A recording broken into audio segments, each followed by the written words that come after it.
अस्सलाम वालेकुम। मेरा नाम कदस बट। आज ईद उल अज़हा है। और जितने मेरी ऑनलाइन कम्युनिटी, जितने मेरे बहन भाई मुझे वॉच कर रहे हैं, ईद का पहला दिन है।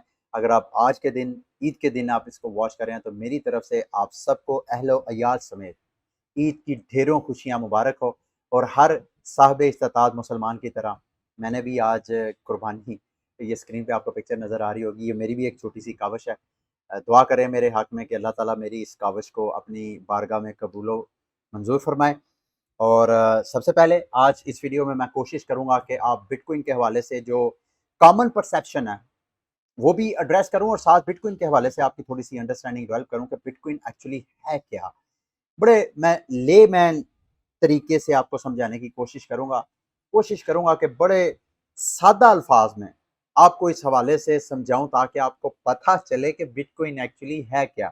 लेकिन सबसे पहले इस वीडियो के स्पॉन्सर कूकॉइन के हवाले से दोबारा आपको रिमाइंड करवाऊँगा। अगर आपने कूकॉइन को अभी तक जॉइन नहीं किया, तो मेरा मानना ये है कि जो मेरा फ़लसफ़ा है कि आपने कभी भी अपने फंड्स को किसी एक सिंगल एक्सचेंज में नहीं रखना। आप अपने पोर्टफोलियो को डाइवर्सिफ़ाई करें, मुख्तलिफ एक्सचेंजेस पे रखें, जहाँ आपको जितनी अच्छी ऑफ़र मिलती है, उस ऑफ़र्स को अवेल करें और वहाँ पे मैक्सिमम अपने इन्वेस्टमेंट से बेनिफिट उठाएँ। कूकॉइन को अगर आप जॉइन करना चाहते हैं, अभी तक आपने जॉइन नहीं किया, मेरे रेफरल लिंक से करना चाहते हैं, तो इस वीडियो की डिस्क्रिप्शन में मेरा कूकॉइन का रेफरल लिंक आपको नज़र आ रहा है, उस पे क्लिक करके आप साइन अप करेंगे, तो मेरे कूकॉइन के आप टीम मेंबर हो जाएँगे। लेकिन अब मार्केट की तरफ आते हैं। मार्केट में क्रिप्टो करेंसीज़ की प्राइस को देख के ऐसे महसूस होता है कि शायद इन्वेस्टर्स ने अपना हाथ रोक लिया है। मैं क्रिप्टो मार्केट का जो टोटल मार्केट कैप है, उसको देख रहा था, तो देखने पे ऐसे ही महसूस हो रहा है कि मार्केट में लिक्विडिटी थोड़ी ड्राई हो रही है, ड्राई आउट हो रही है। तो शायद इस वजह से आपको क्रिप्टो करेंसीज़ की प्राइसेज़ जो है वो नज़र आ रही हैं। और आज आपको पता है कि हफ्ते का आखिरी दिन है। मैं बिटकॉइन की वीकली कैंडल देख रहा था। अभी तक मैं जब वीडियो बना रहा हूँ, तो बीटीसी की जो वीकली कैंडल है, वो ग्रीन बन रही है, जो कि एक तरह का गुड साइन है। पता नहीं ऐसा क्यों लग रहा है कि शायद अगले भी जो 2 को हफ्ते रह गए हैं, इस माह के 2-3 हफ्ते, उनकी जो वीकली कैंडल है वो भी शायद ग्रीन बनाए। कुछ लोग, जैसे कि मैंने कल की वीडियो में भी बताया था, कि कुछ लोगों की राय ये है कि बीटीसी जो है वो 30,000 की वैल्यू या 40,000 की वैल्यू तक जाएगा इस बार, ये जो पंप आ रहा है। लेकिन दोबारा, जैसे मैंने कल आपको बताया था, जब तक ये 200 वीकली मूविंग एवरेज की लाइन को बीटीसी की प्राइस ने ब्रेक नहीं करना, उस वक्त तक हम ये नहीं कह सकते कि भाई बीटीसी की प्राइस जो है वो $30,000 तक जाएगी। अगर इसको ब्रेक करके ऊपर ट्रेड होना शुरू हो जाता है, तो फिर शायद आपको थोड़ा सा कॉन्फिडेंस हो। कल की वीडियो में मैंने आपको बताया था कि क्रिप्टो मार्केट के जो इंटरनल इश्यूज हैं, वो आहिस्ता आहिस्ता मार्केट जो है वो रिजॉल्व करने जा रही है। लेकिन जो ग्लोबल मैक्रो इकोनॉमिक चेंजेस हैं, वो अभी भी वहीं के वहीं हैं। लेकिन चलें, अब आते हैं बिटकॉइन। बिटकॉइन के हवाले से अगर आपने इसको समझना है, तो तीन चीज़ों को, ये जो स्क्रीन पे आपको नज़र आ रही है, बिटकॉइन इटसेल्फ, जिसको आप बीटीसी के नाम से जानते हैं, नेटवर्क नोड्स, ये क्या चीज़ होती है, और ब्लॉकचेन क्या चीज़ होती है। आम परसेप्शन यही है कि शायद बीटीसी ब्लॉकचेन है और ब्लॉकचेन बीटीसी है। हालांकि ये ऐसा नहीं है, ये कॉमन परसेप्शन है। रियलिटी ये है कि ब्लॉकचेन डिफरेंट चीज़ है, जबकि बिटकॉइन एक डिफरेंट चीज़ है। ब्लॉकचेन एक कंप्यूटर टेक्नोलॉजी है, जिसके ऊपर बिटकॉइन या इस जैसी दीगर क्रिप्टो करेंसीज जो हैं वो वर्क करती हैं। बिटकॉइन और ब्लॉकचेन चूंकि एक साथ मार्केट में आए, सतोशी नाकामोटो ने बिटकॉइन और ब्लॉकचेन टेक्नोलॉजी इन्वेंट की। अब बिटकॉइन के साथ जो पहली ब्लॉकचेन टेक्नोलॉजी आई, चूंकि उस वक्त एक ही ब्लॉकचेन थी, तो उस ब्लॉकचेन को रन करने के लिए कोई क्रिप्टो करेंसी होनी चाहिए। वो क्यों, वो भी आपको समझा देता हूं।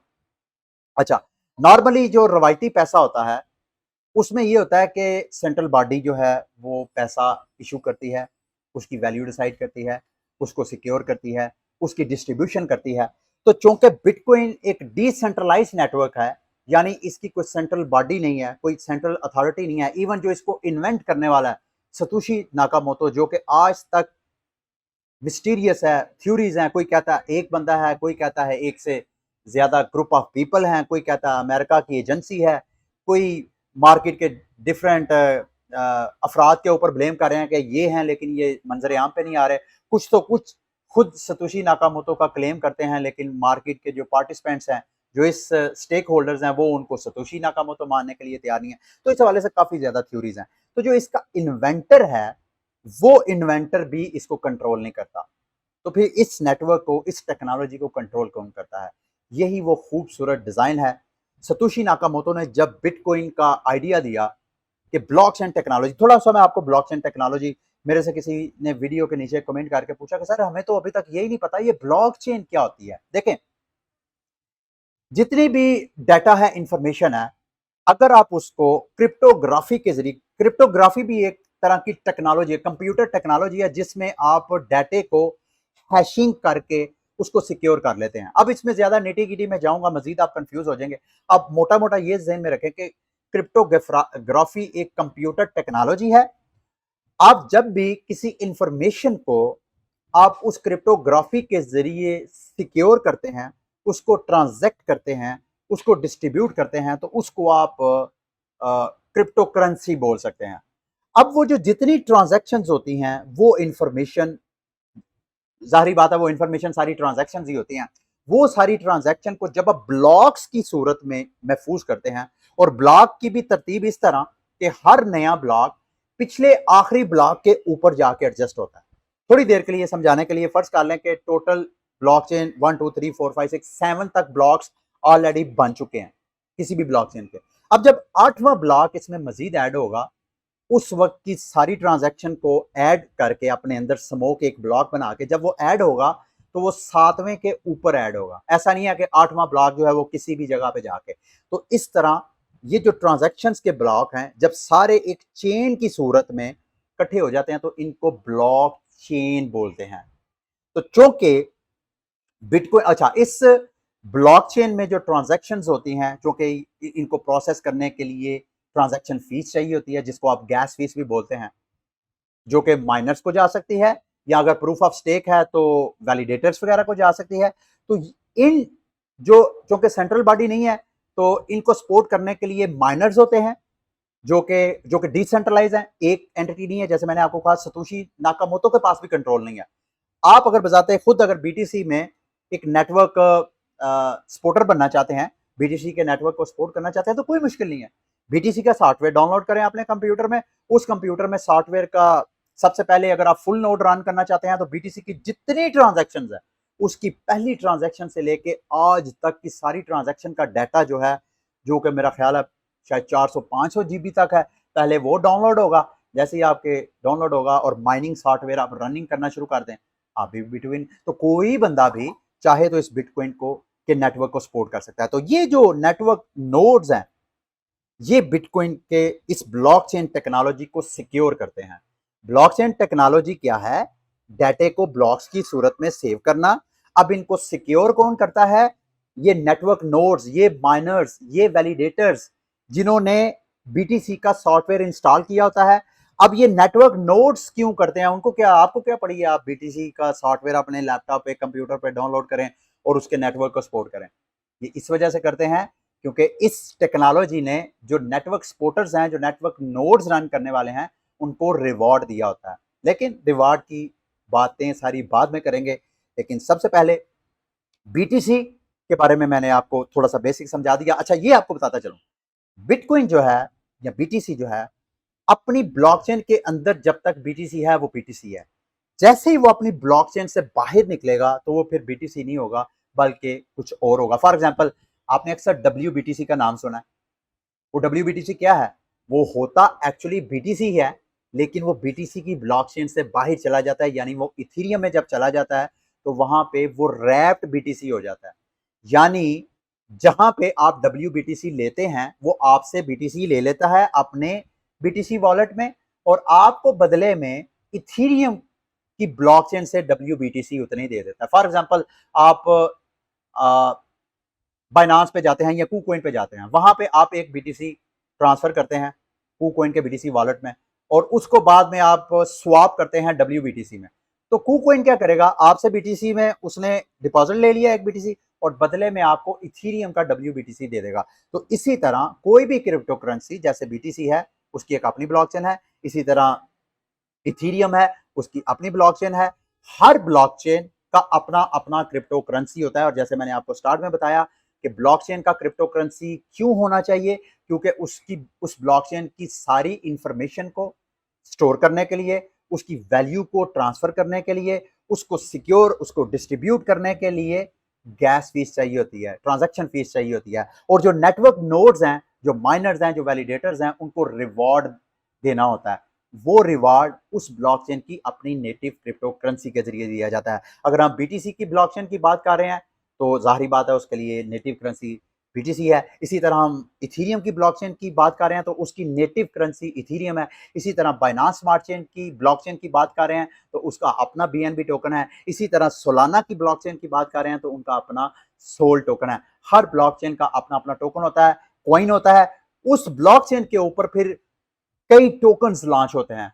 उन टोकन्स ने भी जब कभी ट्रांजैक्शन करनी है तो उन्होंने जो गैस फीस पे करनी है, जो ट्रांजैक्शन फीस पे करनी है, उस ब्लॉकचेन के अपने टोकन की करनी है। फॉर एग्जांपल अगर आप इथीरियम का कोई टोकन लेते हैं, उस टोकन की ट्रांजैक्शन करते हैं, आवे का टोकन है फॉर एग्जांपल इथीरियम पे, आप उसकी कोई ट्रांजैक्शन करते हैं, तो जब आपने ट्रांजैक्शन करनी है तो आपको आवे का टोकन नहीं चाहिए ट्रांजैक्शन के लिए, आपको इथीरियम का चाहिए। तो ये ब्लॉकचेन टेक्नोलॉजी क्या होती है, नेटवर्क नोड्स क्या होता है, बिटकॉइन क्या होता है, यहां तक तो आपको समझ आ गई। अब बिटकॉइन को मजीद थोड़ा समझने की कोशिश करते हैं। एक बिटकॉइन अगर हम उसको डी नोमिनेट करें, डिनोमिनेशन उसकी करें, तो 100 मिलियन सैट्स या जिसको सतोशीस बोलते हैं उसके ऊपर मुश्तमिल होता है। यानी एक बिटकॉइन, चूंकि आप नॉर्मली जब बीटीसी में ट्रेडिंग करते हैं, कूकॉइन में, सॉरी कूकॉइन या इस तरह के सेंट्रलाइज एक्सचेंजेस में जब आप ट्रेडिंग करते हैं बीटीसी की, तो आपको 1.000 कुछ जीरो नजर आते हैं। हालांकि अगर बीटीसी को सतोशी सैट्स की सूरत में अगर डिनोमिनेट करें, डिनोमिनेशन उसकी करें, तो 100 मिलियन सतोशी अगर हो तो एक बीटीसी बनता है। यानी एक बीटीसी के अंदर, और इस वक्त मैं देख रहा था बीटीसी पे, अगर हम एक सतोशी की वैल्यू देखें तो एक सतोशी की वैल्यू पाकिस्तानी करेंसी के मुताबिक तकरीबन 4 पैसे से ज्यादा है। अगर हम 100 सतोशी की बात करें तो 100 सतोशी की वैल्यू तकरीबन 4.5 रुपए के करीब है। अगर हम एक बीटीसी की बात करें तो इस वक्त जब मैं वीडियो बना रहा हूं, पाकिस्तानी रुपए के मुताबिक एक बीटीसी की वैल्यू तकरीबन 4,39,000 के करीब है। तो मेरे दोस्तों भाइयों, आहिस्ता आहिस्ता एक वक्त आएगा जब बीटीसी की प्राइस $1 मिलियन तक जाएगी। उस वक्त आपके अकाउंट में पड़ा एक एक सतोशी भी, उसकी भी कोई वैल्यू होगी। और अभी जो आपको ट्रेडिंग प्लेटफॉर्म पे जाते हैं तो आपको ये इतने ज्यादा जीरो नहीं ना नजर आते। उसकी वजह यह है क्योंकि अभी सतोशी की उतनी वैल्यू नहीं है। क्योंकि आपने अगर ट्रांजैक्शन फीस, अगर फॉर एग्जांपल कूकॉइन में आपने ट्रेडिंग करनी है तो ट्रेडिंग के लिए मेरा ख्याल है कूकॉइन पे मिनिमम बैलेंस जो है वो $10 का होना चाहिए। इसी तरह मेरा ख्याल है बाइनांस या दीगर एक्सचेंजेस में है।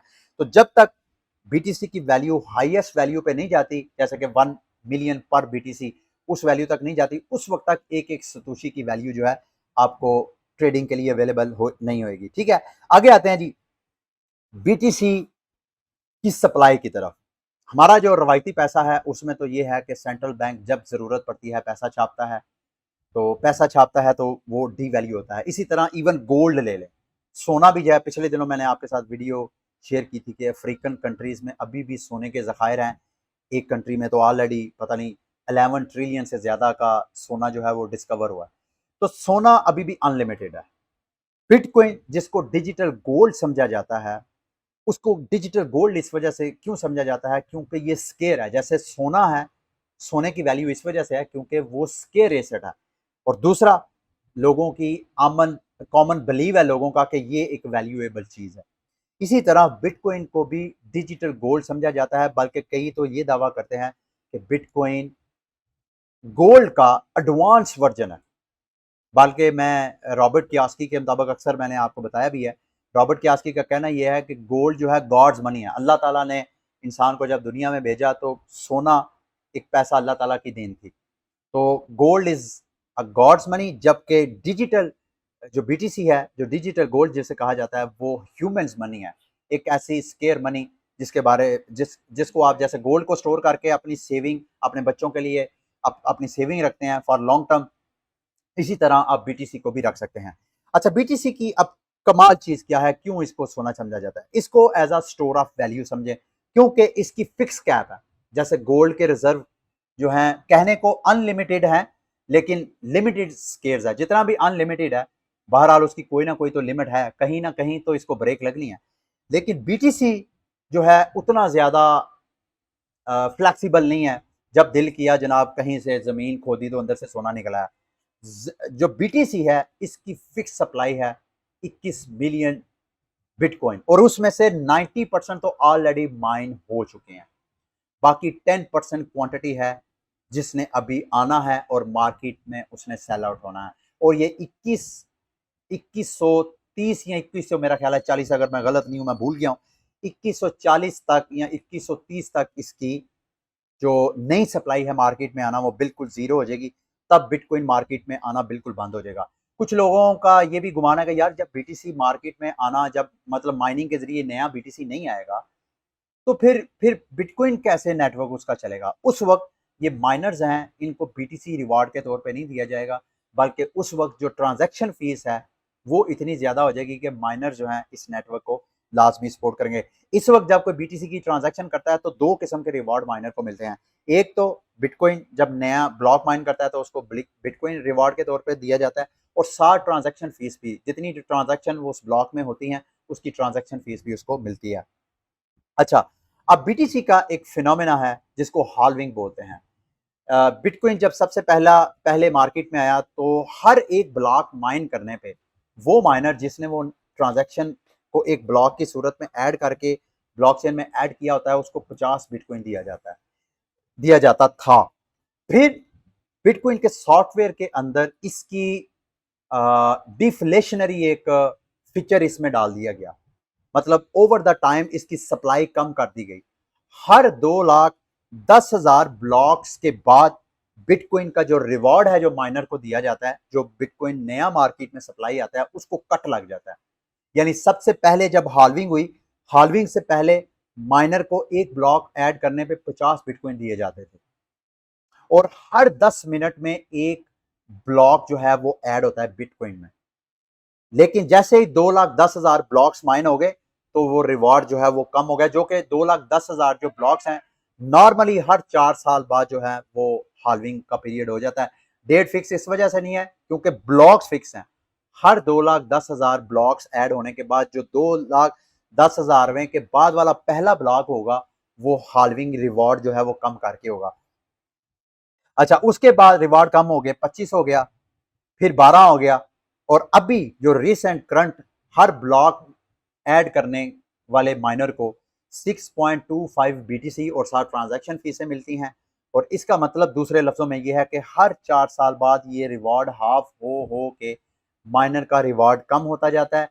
दूसरे लफ्जों में बीटीसी की सप्लाई मार्केट में कम से कम हर 4 साल बाद हाफ, हर 4 साल बाद हाफ, और ये सिलसिला 2130 या 2140, माफ़ी चाहता हूँ कैसे मेरे जहन से निकल गया मुझे नहीं मालूम, लेकिन ये रिवार्ड जो है वो कम होता जाएगा। दूसरे लफ्जों में supply over the time BTC की कम, जबकि डिमांड को अगर हिस्टोरिकली देखा जाए तो बीटीसी की डिमांड ओवर द टाइम उसकी डिमांड में इजाफा होता जा रहा है। तो यही वजह है जो बीटीसी की, जो मैं आपको बता रहा था 100 मिलियन सतोशी हो तो एक बीटीसी होता है, और एक वक्त आएगा कि एक एक सतोशी की बाकायदा ट्रेडिंग के लिए आपको परमिशन मिलेगी। लोग एक एक सतोशी के लिए कोशिश कर रहे होंगे कि यार मैं अपनी इतनी सेविंग में से इतने सतोशी बाय कर लूँ। इस वक्त तो ये कहा जाता है ना, मैंने फलां इदारे ने या फलां इन्वेस्टर ने 100 बीटीसी बाय कर लिया, 50 बीटीसी, उस वक्त आपको सतोशी की मैं न्यूज़ ब्रेक किया करूंगा अगर मैं हयात रहा तो। अच्छा जी, आगे आते हैं फुल नोड। जैसे कि मैंने आपको शायद स्टार्ट में बता दिया, थोड़ा सा नेटवर्क नोड्स के बारे में बता देते हैं। जैसे दोबारा मैं आपको रिपीट कर देता हूँ, जो फुल नोड होता है उसमें क्या क्या चीजें होती हैं। एक तो बीटीसी का सारा रिकॉर्ड होता है फुल नोड के पास। फिर दूसरा रन बीटीसी सॉफ्टवेयर, वो फुल नोड जो है वो बीटीसी का सॉफ्टवेयर रन करता है। उस सॉफ्टवेयर को रन करने से वो माइनिंग में पार्टिसिपेट करता है, और साथ सारा जो वेबसाइट है, सारी ब्लॉकचेन का डाटा है वो उसको स्टोर करता है।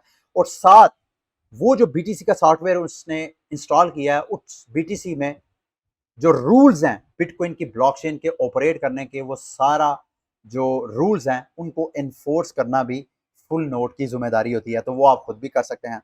अब आते हैं बीटीसी की प्राइस आउटलुक के बारे में कि आप बीटीसी की प्राइस को किस तरह समझते हैं प्रेडिक्ट। इस वक्त जब मैं वीडियो बना रहा हूं तो बीटीसी अपने वर्स्ट सिनेरियो के ऊपर है। मुझे नहीं मालूम आप मेरी वीडियो कब वॉच कर रहे हैं, ये जिस दिन मैंने बनाई है उसी दिन वॉच कर रहे हैं या उसके बाद वॉच कर रहे हैं, लेकिन जिस वक्त मैं वीडियो बना रहा हूं बीटीसी की प्राइस तकरीबन $21,000 पर बीटीसी पे ट्रेड हो रही है। पिछले साल यानी नवंबर 2021 को बीटीसी ने अपना ऑल टाइम हाई बनाया था $69,000। तो ये स्क्रीन पे अगर आप देखें तो ये चार्ट पे बीटीसी मुख्तलिफ किस्म के साइकिल से उसकी प्राइस जो है वो पंप और डंप होती रहती है।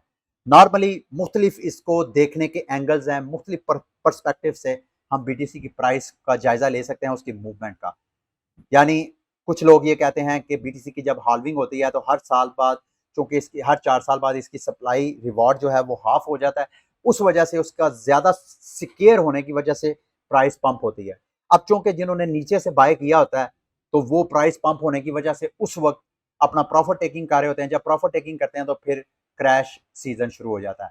तो 4 सालों के इस पीरियड के दौरान अगर कोई मेजर फंडामेंटल चेंजेस ना आए, कोई न्यूज़ बुरी ना आए, तो टेक्निकली अगर मार्केट मूव हो तो एक 4 सालों के पीरियड के अंदर मार्केट लाजमी अपने ऑल टाइम हाई बनाती आई है और अपने लोएस्ट डंप करती आई है। तो इस वक्त जब मैं वीडियो बना रहा हूं तो बीटीसी की प्राइस जो है वो लोएस्ट प्राइस पे ट्रेड हो रही है। अच्छा, कुछ लोगों का कहना यह है कि बीटीसी की प्राइस को अगर आप डॉलर के साथ कंपेयर करेंगे कि बीटीसी डॉलर में कितना है, उस वक्त तक आपको बीटीसी की प्राइस के पंप और डंप की वजह से मार्केट में आपको पैनिक नजर आएगा कि यार मैंने तो बीटीसी जब $40,000 पे था उस वक्त बीटीसी खरीद के बैठा हुआ हूं। सिर्फ बीटीसी नहीं है, कोई भी क्रिप्टो करेंसी है, उसकी उसकी वैल्यू को अगर आपने सही मैनों में देखना है तो वो crypto currency is equal to same crypto currency, यानी 1 BTC is always equal to 1 BTC। लेकिन जब हम बीटीसी को किसी और क्रिप्टो करेंसी के साथ या किसी और करेंसी के साथ उसकी वैल्यू डिसाइड करने की कोशिश करते हैं तो फिर पंप एंड डंप आता है। तो चूंकि बीटीसी को हम डॉलर के साथ देखते हैं तो इस वक्त बीटीसी की वैल्यू इस वजह से आपको क्रैश होती नजर आ रही है। इस वजह से नजर आ रही है क्योंकि जो बीटीसी होल्डर हैं वो बीटीसी को अनसिक्योर समझ के उसको मार्केट में सेल करके तो डॉलर खरीद रहे हैं, यानी डॉलर की डिमांड बढ़ गई और बीटीसी की डिमांड कम हो गई। इसी वजह से बीटीसी की प्राइस डाउन और डॉलर की प्राइस आपको अप। अब ये उस वक्त तक बीटीसी की प्राइस में वोलाटिलिटी को आप खत्म नहीं कर सकते जब तक हम क्रिप्टो करेंसी की ट्रेडिंग के प्लेटफॉर्म में से डॉलर की वैल्यूएशन खत्म नहीं कर देते। यानी क्रिप्टो करेंसीज को बजाय इसके कि हम दीगर क्रिप्टो करेंसीज के साथ पेयर बना के एक उसका स्टैंडर्ड करेंसी डिसाइड करके, आप चाहें अगर आप क्रिप्टो मार्केट में वोलाटिलिटी खत्म करना चाहती है क्रिप्टो मार्केट की जो कम्युनिटी है, तो सारी मार्केट की क्रिप्टो करेंसी को बीटीसी के को एज अ बेस करेंसी बना लें, एज अ स्टैंडर्ड करेंसी बना लें। किसी भी क्रिप्टो करेंसी की आपने वैल्यू देखनी है तो उसको बीटीसी के साथ कंपेयर करके, यार इथीरियम बीटीसी की वैल्यू के हिसाब से डाउन हुआ है या अप हुआ है, तो जब तक हम ये डॉलर की वैल्यूएशन को खत्म नहीं करेंगे, ये ऑलरेडी मैं एक बार डिस्कस भी कर चुका था, लेकिन रेपिटेशन से ऑब्वियसली इसका फर्क होता है। तो यूनिट ऑफ अकाउंट जब तक हम चेंज नहीं करेंगे उस वक्त तक हमें मार्केट में वोलाटिलिटी नजर आएगी। अच्छा जी, अब मीडियम ऑफ एक्सचेंज, इस बात का आपको पता होना चाहिए कि बिटकॉइन एक ऐसी टेक्नोलॉजी है जो कि जब इन्वेंशन उसकी की गई तो सतोशी नाकामोटो का मेन थीम यही था कि बिटकॉइन एक ग्लोबल करेंसी बनेगी, दुनिया की अपनी अपनी जो करेंसीज हैं वो ख़त्म हो जाएगी और बिटकॉइन ग्लोबल स्टैंडर्ड बन जाएगा। दुनिया का हर मुल्क बिटकॉइन के ज़रिए अपने शहरियों को करेंसी की डिस्ट्रीब्यूशन करेगा और सतोशीस उस वक्त बीटीसी की वैल्यू, जब सारी दुनिया की जो ममालक हैं बिटकॉइन को अडॉप्ट कर लेंगे, लीगल स्टैंडर्ड बना लेंगे, अपनी क्रिप्टो करेंसीज ख़त्म कर देंगे, तो उस वक्त एक एक सतोशी की वैल्यू होगी। और उस वक्त ये सतोशी नाकामोटो का बेसिक थीम था कि bitcoin as a medium of exchange होगा। लोग अगर फल फ्रूट खरीदने जा रहे हैं तो वहां पे एक दूसरे को मोबाइल के जरिए ट्रांजैक्शन कर रहे होंगे। ये ख्वाब आहिस्ता आहिस्ता जब टेक्नोलॉजी पॉपुलर हुई तो पता चला कि यार बिटकॉइन तो इतना लोड बर्दाश्त नहीं कर सकता। एक सेकंड में मेरा ख्याल है बीटीसी मैक्सिमम 7 या 15 शायद ट्रांजैक्शन, ये भी मैं भूल गया हूँ कि एक सेकंड में बीटीसी जो है वो कितनी ट्रांजैक्शन प्रोसेस कर सकता है। मेरा ख्याल है 7 कर सकता है। तो आप इमेजिन करें कि अगर बिटकॉइन मैक्सिमम एक सेकंड में 7 ट्रांजैक्शन कर सकता है तो पूरी दुनिया अगर बीटीसी पे ट्रांजैक्शन करने आएगी तो क्या एक सेकंड में 7 हो सकती है? तो हज़ारों लाख होंगे। तो पता चला कि बिटकॉइन ये जो है मीडियम ऑफ एक्सचेंज जो है वो यूज़ नहीं हो सकता। तो बिटकॉइन को फिर बचाने के लिए 2 नैरेटिव आ गए। एक नैरेटिव ये आया कि बिटकॉइन को हम मीडियम ऑफ एक्सचेंज यूज़ करते ही नहीं। आप इसको स्टोर ऑफ वैल्यू यूज़ कर लें। जैसे लोग सोने को मीडियम ऑफ एक्सचेंज नहीं यूज़ करते। आज आपने किसी जगह फ्रूट लेने जाना है, तो आप सोना दे के फ्रूट नहीं लेके आते हैं, बल्कि आप सोने के अगेंस्ट जो आपके सेंट्रल बैंक, स्टेट बैंक ने आप सोने के अगेंस्ट जो पैसा छाप के अवाम को दिया होता है, अवाम उस पैसे से एक दूसरे के साथ ट्रेडिंग कर रहे होते हैं। तो एक नैरेटिव ये था कि बिटकॉइन को आप स्टोर ऑफ वैल्यू लें, इसको आप मीडियम ऑफ एक्सचेंज ना रखें, टेक्निकली ऐसा पॉसिबल ही नहीं है। जबकि एक और नैरेटिव अंदर इमर्ज हुआ कि भाई बिटकॉइन को हम सतोशी नाकामोटो के थीम पे लेके जा सकते हैं अगर हम बिटकॉइन के ऊपर लाइटनिंग नेटवर्क जो है वो सेटअप करते हैं। लाइटनिंग नेटवर्क बिटकॉइन की ब्लॉकचेन के ऊपर एक सेकंड लेयर 2 ब्लॉकचेन है, आप यूं कह सकते हैं। उस टेक्नोलॉजी के जरिए ट्रांजैक्शन जो है उस ऊपर वाली लेयर के ऊपर ही प्रोसेस हो रही होती हैं, लेकिन उसकी सेंट्रल जो सिक्योरिटी है वो फाइनल जब ट्रांजैक्शंस क्लोज होनी होती हैं तो आके ब्लॉकचेन में वो सेव हो जाती हैं उसका डाटाबेस। थोड़ी देर के लिए आपको समझाने के लिए कि फॉर एग्जांपल आप मैकडोनल्ड में जाते हैं, तो आप लाइटनिंग नेटवर्क के जरिए अगर बीटीसी की ट्रांजैक्शन करते हैं तो आपके पास मैकडोनल्ड का एप्लीकेशन होगा। उस मैकडोनल्ड के एप्लीकेशन के आपके अपने अकाउंट में बीटीसी का बैलेंस होगा और लाइटनिंग नेटवर्क के अपने अकाउंट में बीटीसी का बैलेंस होगा। इसी तरह मैकडोनल्ड का भी अपना बीटीसी बैलेंस होगा जो कि लाइटनिंग नेटवर्क पे होगा। आप एक दूसरे को इंस्टेंट ट्रांजैक्शन कर रहे होंगे, ऑलमोस्ट जीरो फीस पे कर रहे होंगे लाइटनिंग नेटवर्क पे। लेकिन जब आप लाइटनिंग नेटवर्क से बीटीसी को निकालेंगे और बीटीसी की ब्लॉकचेन में ऐड करेंगे, उस वक्त आप बीटीसी की ट्रांजैक्शन फीस पे करेंगे। यानी फाइनल सेटलमेंट जब आप करने लगेंगे, आप एज अ यूजर या वो मर्चेंट जो आपको फैसिलिटेट करना चाहता है बिटकॉइन की लाइटनिंग नेटवर्क के जरिए, वो जब फाइनल सेटलमेंट करना चाहेगा आपकी ट्रांजैक्शन की, तो उस वक्त वो ब्लॉकचेन की टेक्नोलॉजी के साथ, बीटीसी की ब्लॉकचेन टेक्नोलॉजी के साथ कम्युनिकेट करेगा, तो उस वक्त की ट्रांजैक्शन फीस भी वो पे करेगा और उसकी सिक्योरिटी और उसका सारा डाटा भी वहां पे सेव हो जाएगा। तो अब ये दूसरा नैरेटिव है कि बिटकॉइन को हम मीडियम ऑफ एक्सचेंज जो है वो बना सकते हैं।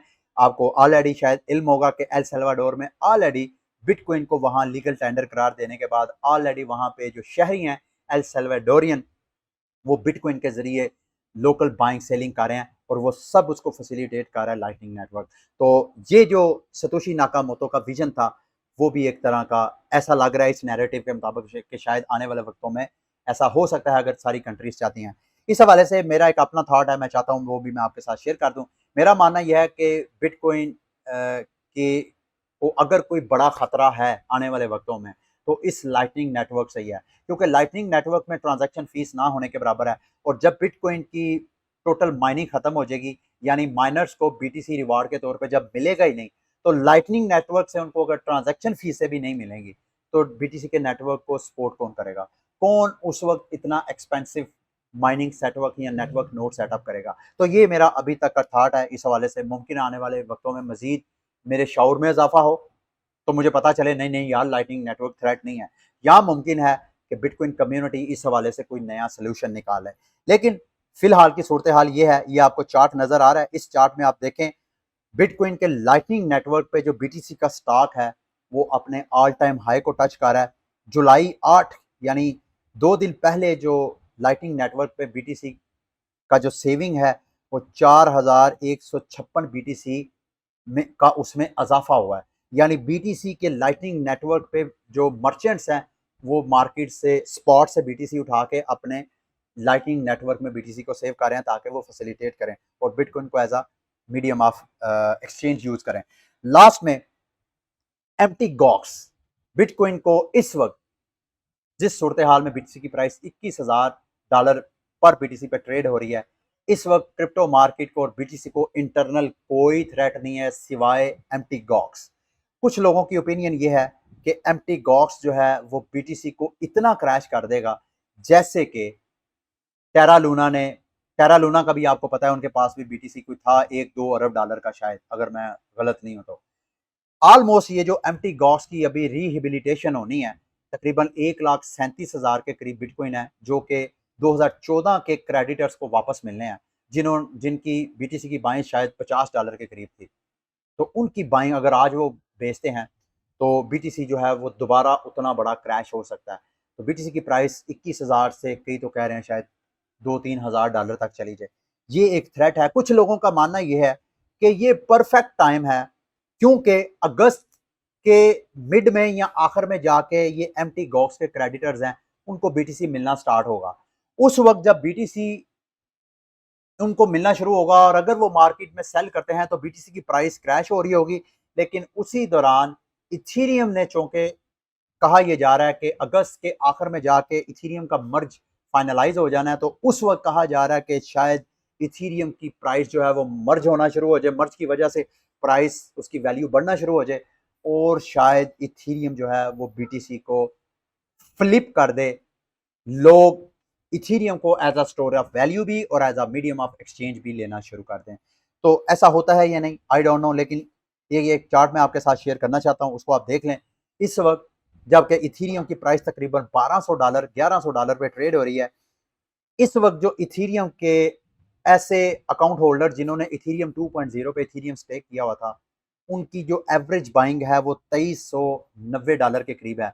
यानी अगर बीटीसी की इथेरियम की प्राइस $2300-2400 से ऊपर नहीं जाती, तो इथेरियम का मर्ज फाइनलाइज होके उनके इथेरियम अगर अनलॉक होते हैं, जो कि तकरीबन इथेरियम की टोटल सप्लाई का 10% है ऑलमोस्ट, तो वो मार्केट में मुझे नहीं लगता सेल ऑफ करेंगे। बट बहरहाल जैसा भी होता है, ऑब्वियसली क्रिप्टो मार्केट को मैं वॉच कर रहा हूँ, आपको इस हवाले से मैं लाजमी अपडेट करूंगा। जाते जाते सिर्फ मैं आपको एक छोटी सी बात बताना चाहता हूँ। कल मैंने सोलाना के हवाले से आप लोगों को वार्न किया था, एक चीज़ मैं आपको बताना भूल गया, वो मैं आपके साथ अभी शेयर करना चाहता हूँ कि सोलाना खुदा ना खास्ता अगर ये ब्लॉकचेन क्रैश करता है तो इसके ऊपर लॉन्च होने वाले जितने गेमिंग प्रोजेक्ट्स हैं, जितने एनएफटी प्रोजेक्ट्स हैं, जितने डीफाई प्रोजेक्ट्स हैं, जितने डैप्स हैं, वो सारे क्रैश करेंगे। तो आपने अगर कोई एनएफटीज बाय किए हुए हैं सोलाना के ब्लॉकचेन के ऊपर, अगर आपने कोई गेम सोलाना की उसके टोकन्स या गेम्स आपने बाय की हुई है एनएफटीज, तो आपने इस हवाले से अपनी मुकम्मल तैयारी करनी है। इस हवाले से नज़र रखें कि जैसे ही कोई अपडेट आती है तो क्रैश, पैनिक क्रैश से पहले पहले आप मार्केट से आउट हो जाएं। ठीक है, ये थी आज की वीडियो, ये था आज का बुलेटिन। उम्मीद करता हूँ कि आज की वीडियो भी आपके लिए इंफॉर्मेटिव रही होगी। अगली वीडियो तक के लिए मुझे इजाज़त दें। अल्लाह हाफिज़।